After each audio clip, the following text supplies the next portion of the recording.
PM Modi का आज मध्य प्रदेश और उत्तर प्रदेश में तूफानी चुनाव प्रचार, 4 जनसभाओं को करेंगे संबोधित। पीएम मोदी आज एमपी के मुरैना से करेंगे चुनाव प्रचार की शुरुआत। सुबह 11:30 बजे मुरैना के पुलिस परेड ग्राउंड में जनसभा को करेंगे संबोधित। पीएम मोदी के साथ मुरैना में सीएम मोहन यादव और प्रदेश अध्यक्ष वीडी शर्मा रहेंगे मौजूद। 7 मई को मुरैना में होनी है वोटिंग। पीएम मोदी आगरा में सीएम योगी आदित्यनाथ के साथ करेंगे बीजेपी का प्रचार। कोठी मीना बाजार में दोपहर 1:15 बजे जनसभा को करेंगे संबोधित। प्रधानमंत्री आगरा से बीजेपी उम्मीदवार एसपी सिंह बघेल और फतेहपुर सीकरी से उम्मीदवार राजकुमार चाहर के लिए करेंगे वोट की अपील। तीसरे चरण में दोनों जगह वोटिंग होगी। यूपी में पीएम मोदी की दूसरी जनसभा दोपहर 3:30 बजे आंवला में होगी। बदायूं और आंवला सीट से बीजेपी उम्मीदवार के लिए वोट की करेंगे अपील। पीएम मोदी आंवला के बाद शाहजहांपुर में करेंगे रैली। शाम 5:15 बजे करेंगे जनसभा को संबोधित। पीएम मोदी ने बुधवार की शाम भोपाल में किया रोड शो। बीजेपी उम्मीदवार आलोक शर्मा के लिए की वोट की अपील। पीएम मोदी ने कुशाभाऊ ठाकरे कन्वेंशन सेंटर से करीब 1 किलोमीटर लंबा रोड शो किया। भारी तादाद में लोगों की भीड़ उमड़ी। एमपी के सागर में पीएम मोदी का कांग्रेस पर अटैक। कहा, कांग्रेस की सरकार आई तो टैक्स के नाम पर आधी से ज्यादा संपत्ति हथिया लेगी। पीएम मोदी ने बिना नाम लिए सैम पित्रोदा के बयान का किया जिक्र। कहा, कांग्रेस के युवराज के सलाहकार ने कहा है कि भारत में अमेरिका की तरह विरासत टैक्स लगना चाहिए। पीएम मोदी ने विरासत टैक्स का मतलब भी बताया। कहा, माता पिता ने बच्चों के लिए जो संपत्ति जमा की उसका आधे से अधिक सरकार छीन लेगी और अपने खास वोट बैंक में बांट देगी। पीएम मोदी ने सरगुजा में भी सैम पित्रोदा के बयान पर साधा निशाना। कहा, इनका जिंदगी के साथ भी जिंदगी के बाद भी लूट का प्लान।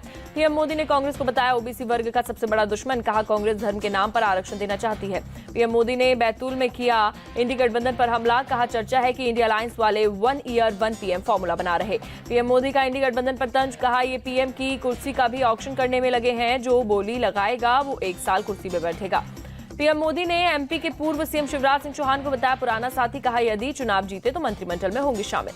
सैम पित्रोदा के बयान पर बीजेपी हमलावर अमित शाह ने कोच्चि में कहा, कांग्रेस पूरी तरीके से एक्सपोज हुई, पार्टी की मंशा सामने आई।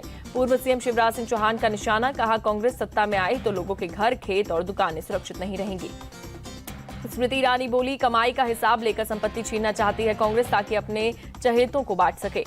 कांग्रेस के इरादे देश के लिए खतरनाक। सैम पित्रोदा के बयान से सच्चाई सामने आई। बीजेपी नेता सुधांशु त्रिवेदी का बयान। घोषणा पत्र में ही कांग्रेस और इंडिया गठबंधन ने कर ली है लूटने की तैयारी। नई दिल्ली से बीजेपी उम्मीदवार बांसुरी स्वराज का बयान। बांसुरी स्वराज ने कहा, कांग्रेस ने कर रखी है लोगों को लूटने की तैयारी। बीजेपी का विकसित भारत वाला संकल्प पत्र।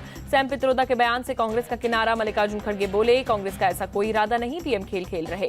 मल्लिकार्जुन खड़गे ने कहा, अगर बीजेपी को जीत का भरोसा तो पीएम कांग्रेस से इतना क्यों डरे हुए। विवाद बढ़ने पर सैम पित्रोदा ने दी सफाई। कहा, मेरे बयान का कांग्रेस की नीति से कोई लेना देना नहीं। सैम पित्रोदा के बयान पर बोले जयराम रमेश, पार्टी का ये विचार नहीं, पीएम गलत तरह से पेश कर रहे। केरल के वायनाड में प्रियंका गांधी की रैली। कहा, पीएम और बीजेपी ने नेता जनता को गुमराह न करे, अपने विजन के बारे में बताएं। पीएम मोदी के मंगलसूत्र वाले बयान पर तेजस्वी यादव का पलटवार। कहा, माता बहनों का सुहाग छीनने वाले वास्तविक मुद्दों से ध्यान भटकाने के लिए मंगलसूत्र की बात कर रहे। तेजस्वी यादव का बीजेपी पर सीधा हमला। कहा, इधर उधर की छोड़िए और महंगाई, बेरोजगारी एवं बदतर अर्थव्यवस्था जैसे मुद्दों की बात करिए। जनता करेगी तय कौन जीतेगा कौन नहीं। लोकसभा चुनाव पर बोले पूर्णिया से निर्दलीय उम्मीदवार पप्पू यादव। आम आदमी पार्टी सांसद संजय सिंह का दावा, जेल का जवाब वोट से देने जा रहे दिल्ली के लोग। केजरीवाल की गिरफ्तारी के खिलाफ लोगों के मन में गुस्सा। केजरीवाल को जेल में डालकर पीएम मोदी ने किया गलत। संजय सिंह बोले, पूरी दिल्ली इंडी गठबंधन को देने जा रही 7 सीटें। बीजेपी प्रदेश अध्यक्ष सीपी जोशी ने किया जीत का दावा। कहा, 55 साल में जितना काम नहीं हुआ उतना 10 साल में हुआ। मोदी जी के नेतृत्व में हुआ। अयोध्या में राम मंदिर का निर्माण। वाराणसी में बोले गृह मंत्री अमित शाह। शाह ने कहा, धारा 370 हटाने का काम भी मोदी जी ने किया। 25 करोड़ लोगों को गरीबी रेखा से बाहर निकाला। 10 सालों में कड़े फैसले लेकर हुआ देश का विकास। 10 साल का कालखंड स्वर्ण अक्षरों में लिखा जाएगा। अमित शाह का बयान। गोंडा में बोले सांसद ब्रजभूषण शरण सिंह। कैसरगंज बीजेपी की सीट। पीएम मोदी को कैसरगंज की चिंता करने की जरूरत ही नहीं। 1 घंटे पहले उम्मीदवार के ऐलान पर भी जीतेगी बीजेपी। चुनावों को लेकर फुल एक्शन में बीजेपी अध्यक्ष जेपी नड्डा। पटना में पार्टी नेताओं के साथ की बैठक। सपा प्रमुख अखिलेश यादव कन्नौज से लड़ेंगे लोकसभा चुनाव। आज दोपहर 12 बजे करेंगे नामांकन दाखिल। समाजवादी पार्टी ने सोशल मीडिया पर दी अखिलेश से चुनाव लड़ने की जानकारी। तेजप्रताप यादव को बनाया था कन्नौज से उम्मीदवार। अखिलेश यादव के कन्नौज से चुनाव लड़ने पर बीजेपी के मंत्री जयवीर सिंह का तंज। ये है असली पीडीए यानी परिवार विकास प्राधिकरण। मैनपुरी में खिलेगा कमल, लहराएगा भगवा, नहीं है कोई चुनौती। बीजेपी उम्मीदवार जयवीर सिंह का बड़ा बयान। कांग्रेस ने तेलंगाना में उम्मीदवारों की सूची जारी की। घोषित किए गए 3 उम्मीदवारों के नाम। बीएसपी ने उत्तर प्रदेश में उम्मीदवारों की लिस्ट जारी की। लोकसभा चुनाव के लिए घोषित किए 3 प्रत्याशियों के नाम।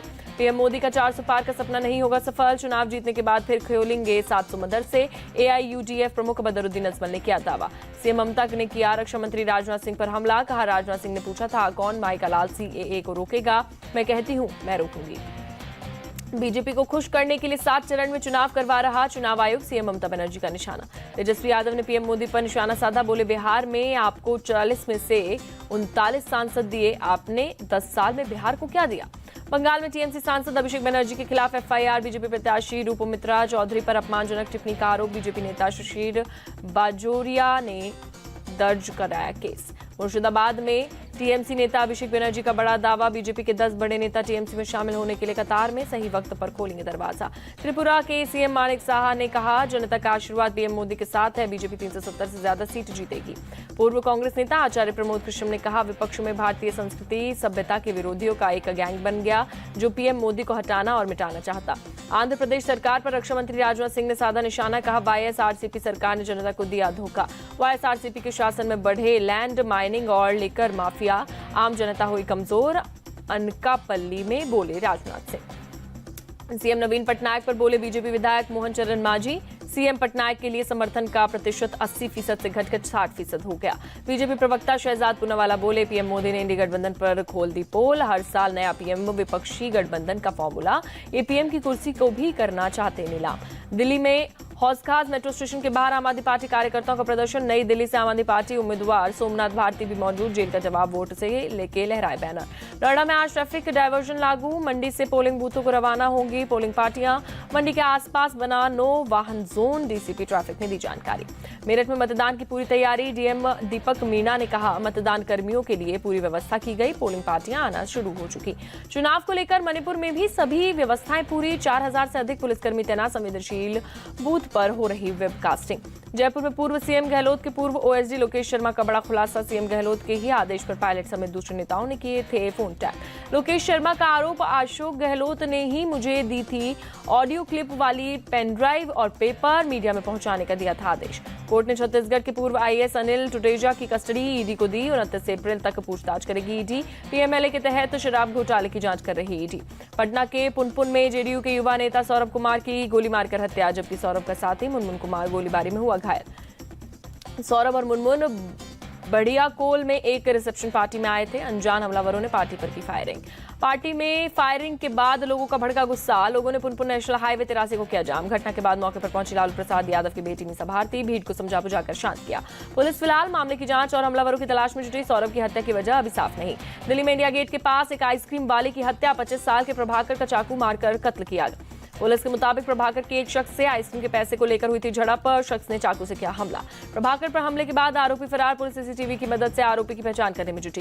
रांची के सरकारी पोल्ट्री फार्म में एवियन फ्लू का प्रकोप, 1745 मुर्गियों समेत 2196 पक्षियों को मारा गया, 1697 एग्स को भी नष्ट किया।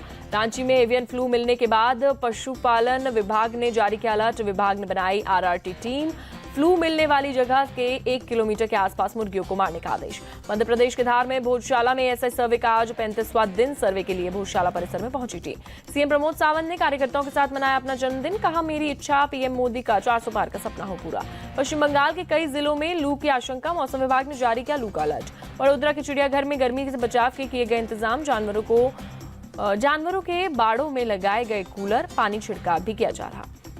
गुजरात के नडियाद में 100 मीटर लंबा steel bridge launch, 1486 metric tonne steel लगी।